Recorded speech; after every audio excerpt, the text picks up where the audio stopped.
global warming occurs and global cooling occurs, and it depends on which part of the record that you look at as to whether you... Human changing climate on a global scale is arrogant to believe that we can do that. I mean, when you think about the energies involved, there's more energy in one thunderstorm than 20 nuclear bombs. We do change climate in very small localized areas. For example, the climate of cities is quite different than the surrounding countryside. Well, one of the terms of reference for the UN IPCC is you only look at human causes of climate change. So they don't look at natural causes of variability. And how can you possibly know how much effect humans are having if you don't know how much it's varying naturally? No, humans are not affecting global climate at all. And that's further borne out, by the way.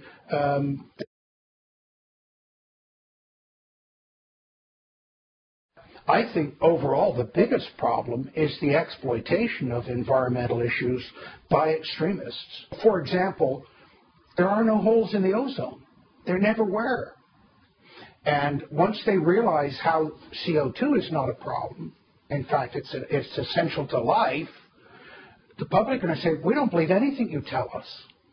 And so issues that do need to deal with won't get dealt with. They won't get the funding that they need. And then also with that, of course, the credibility of science.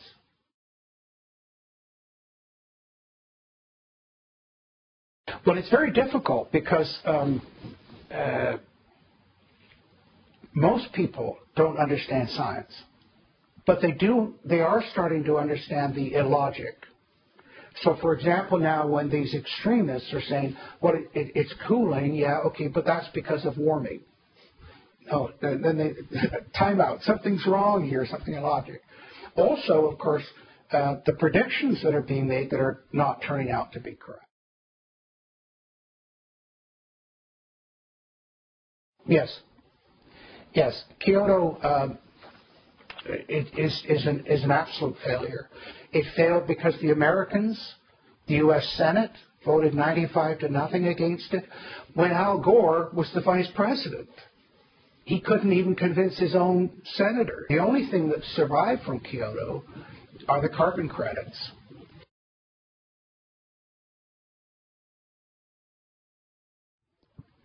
We're a carbon-based society, no question about that. That's why it became the focus. Now, just to illustrate how ridiculous the alternate energy proposals are, is they talk about biofuels. When you burn ethanol, you produce more CO2 than gasoline.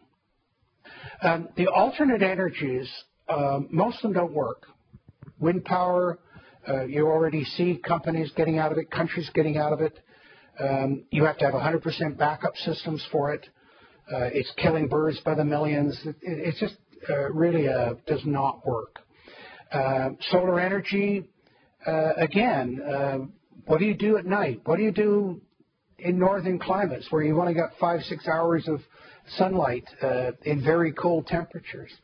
But the single largest problem with energy in total is the ability to store. If you could find an efficient way of storing electricity, batteries are not an efficient way of storing electricity, but if you could find one, you'd solve all the energy problems.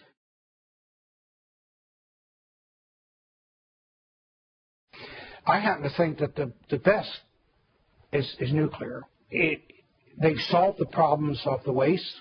That was the huge argument against it. Chernobyl and 3 Mile Island were used as scare tactics. Well, when you look at the actual deaths from Chernobyl, the UN report is only 57 people, and they were most of them were right in the plant or went into the plant right away. Ironically, away from Chernobyl, they've had lower cancer rates because the radiation is what you get in a hospital to treat cancer, so they've got lower rates of radiation. So I think nuclear will become the energy source for our industry and our homes.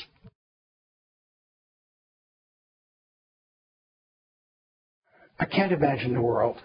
At the year 2000, 200 Americans were asked to predict what they thought the world would be like in 2050, so just 50 years ahead. I suspect that none of them will be correct, except one. That was the American comedian Dennis Miller, who predicted that by the year 2050, there will be a lot of 70-year-old people with silly tattoos on their bodies. I doubt that anybody could, because you can't anticipate